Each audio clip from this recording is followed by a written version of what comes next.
All right, so these next few are a little bit more difficult, a little bit more complex. The number 7 here is asking us to write a substitution cipher, which is a cipher where one letter is substituted for another. So you'll see these problems in like the newspaper and stuff, right, where you have to solve a messed up string of letters where they give you like C equals Q, so C gets translated into Q, right? And so we have the same thing. This problem is asking us to do the same thing, where we take write a function that takes a string and then garbles it up and returns an encrypted string. Now, question 8 requires us to write a decryption function, so a function that will take up the message that we encrypted and our mixed up alphabet, and it will return a string that is the same as the original unencrypted message. And then number 9 is asking us to write a rote 13 function that uses the Caesar cipher. So let's do those, and we'll start with number 7 here. So this is asking us to write a substitution cipher. Our function should return a string that's the encrypted version of the method, and it should take two parameters, the message we want to encrypt and a string that represents the mapping of the 26 letters in the alphabet. So what they mean by that is, I think, and I'll call it substitution, it will take the original text, and we'll call it message, actually. It'll take the message and the alphabet. So in the case here, if we wanted to call it down below here, if we wanted to substitute the message test, we would need to create a fake alphabet. So we would want to put in here an alphabet that is a messed up version of the alphabet, so a kind of randomized version of the alphabet. So for example, if we want A to be equal to C, and B to be equal to Q, and C to be equal to G, we would then need to type out the entire kind of fake alphabet here inside of here. So we can assume that the person's going to do that. And when they do that, what's going to happen is alphabet 1, index of alphabet 1, will essentially be the letter that we want to change A into.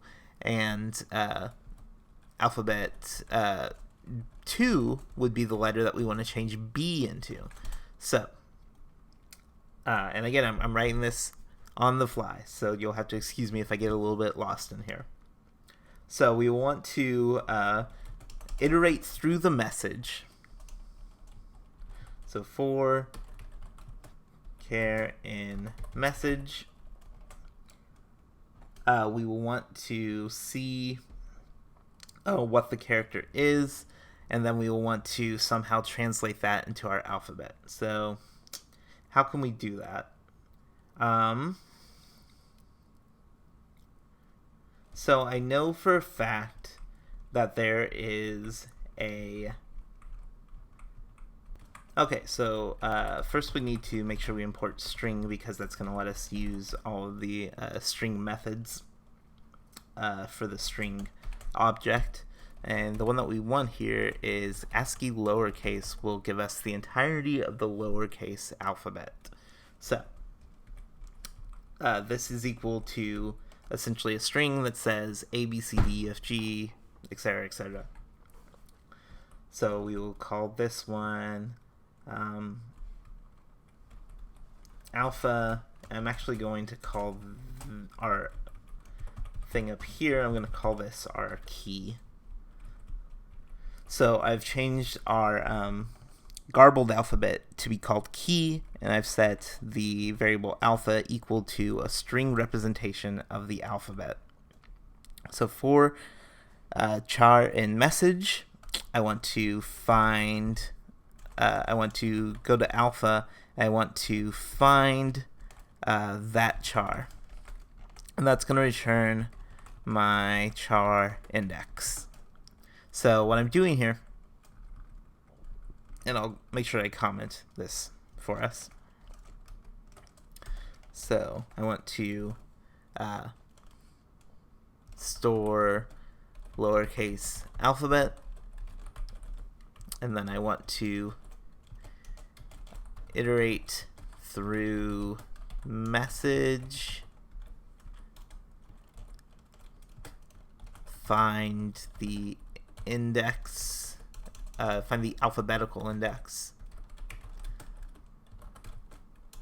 of current character. And then I will want to use that alphabetical index. So for example, if the character I'm looking at is an A, it will return an alphabetical index of 0.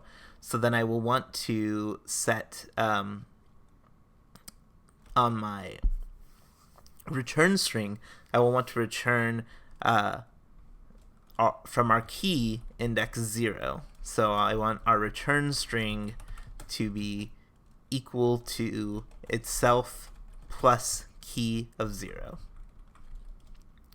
So I'll set up a return string out top here. Whoops. What did I just do? Plus equals. There we go. So I'm going to set up a return string up here, an empty string.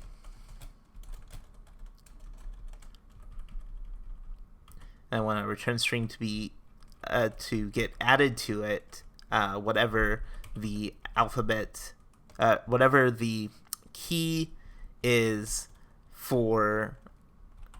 Sorry, let me think what I want to say here. I want the return string to be concatenated with itself plus the current character's alphabetical index within the key. So if it's A, I want it to find key 0. If it's B, I want it to find key 2. And we're doing that here. We're finding the alphabetical index, and then we're adding the key alphabet character at char index to return string. So what it's going to do is, if our character is an A and the A character in our key is a G, it's going to add a G to our return string.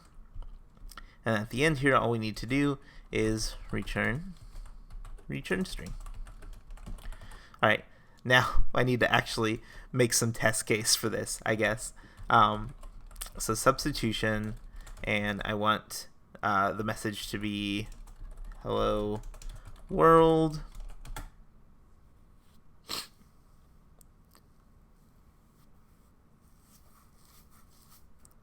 And I want it to return, I want my weird alphabet to be, if we just do the regular alphabet, A, B, C, D, E, F, G, H, I, J, K, L, M, N, O, P, Q, R, S, T, U, V, W, X, Y, Z. Okay. So this may not function correctly. Let's give it a shot. Nope. Nope. Okay, so something has gone wrong, which is unfortunate. Oh, I forgot to print it. There we go. Okay, so we can see something has gone wrong here. Something's getting wacky down here. Oh, it's because I forgot an R. There we go. Hello world. Now you can see the space got messed up, which means what happened when it saw the space is alpha find space returns -1 because -1 isn't in string.ascii lowercase. So when it returns char index of -1, key -1 in this case equals Z. So it returned a Z instead of a space. So we need to have an if statement that takes care of that. So if char not in alpha, so if the character isn't in alpha, actually the easiest way to do it would be, we'll do it this way. If char not an alpha, return string plus equals char. So if the character is not an alphabetical character, then it'll just add itself onto the return string. So that should take care of all punctuation. So that'll take care of that. And then we want to put all this down here in an else statement so that it does not run for punctuation. So hello world now works. If I do a hello world with an exclamation point, it should also work. There we go. However, if I do hello world with a capital and change my H to something else here, change my H to, let's switch G and H around here. So now I should get Gello world, ideally, and it still prints hello world, but if I turn this back into a lowercase h, we'll see that it is working correctly, and we're getting that instead.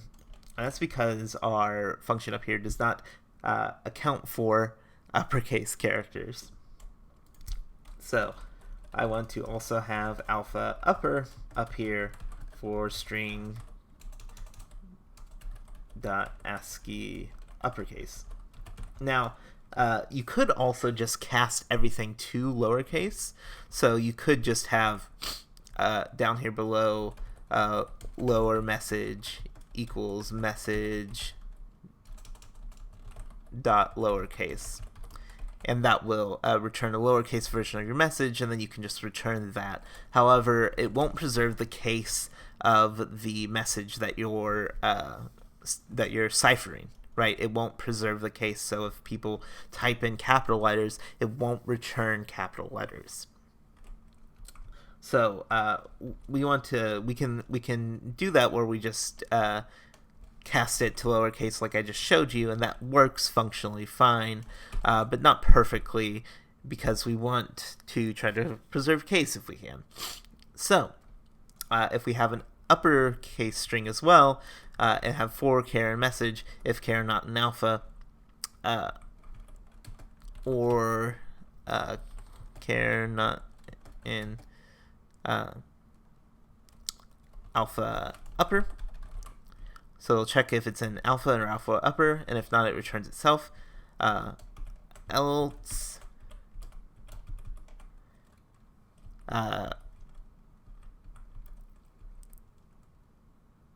so if char in alpha, then do this. If char in alpha upper, do the same thing, but using alpha upper. So now it should preserve that case. It should preserve that case. Why is it not preserving that case? Key character index.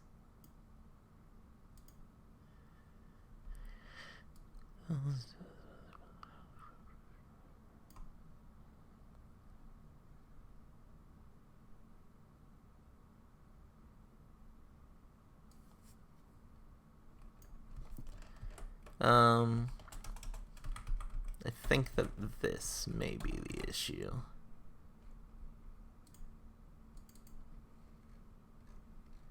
No. Okay. That's weird. Let me step through this really quick and see if I can figure out what's going on. Okay. So let's skip forward here. Back. Okay. So it's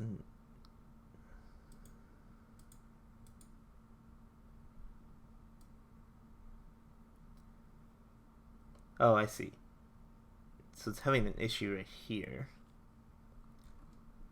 It's because it's because I used or instead of and. Whoops. I make the mistake all the time. Okay. Hide colons, run it. There we go. Okay, so we're getting there. We're almost there. We actually want it to, if it is an upper character, we want it to go to string uppercase char index. Nope, that's not the right function. What is the right function? 1 second. Let's go back and find the right function. So this is what happens when I do these on the fly without running them first. Let's get the method for strings. String methods. So I want to, oh, it's just upper. Okay. So you may have already had that problem if you tried to do lowercase as a function up here like I was doing earlier. There we go. All right, so we could have done the same thing, kind of messing around with stuff around up here using the upper function, but it functions the same down here. So what it's doing here, essentially,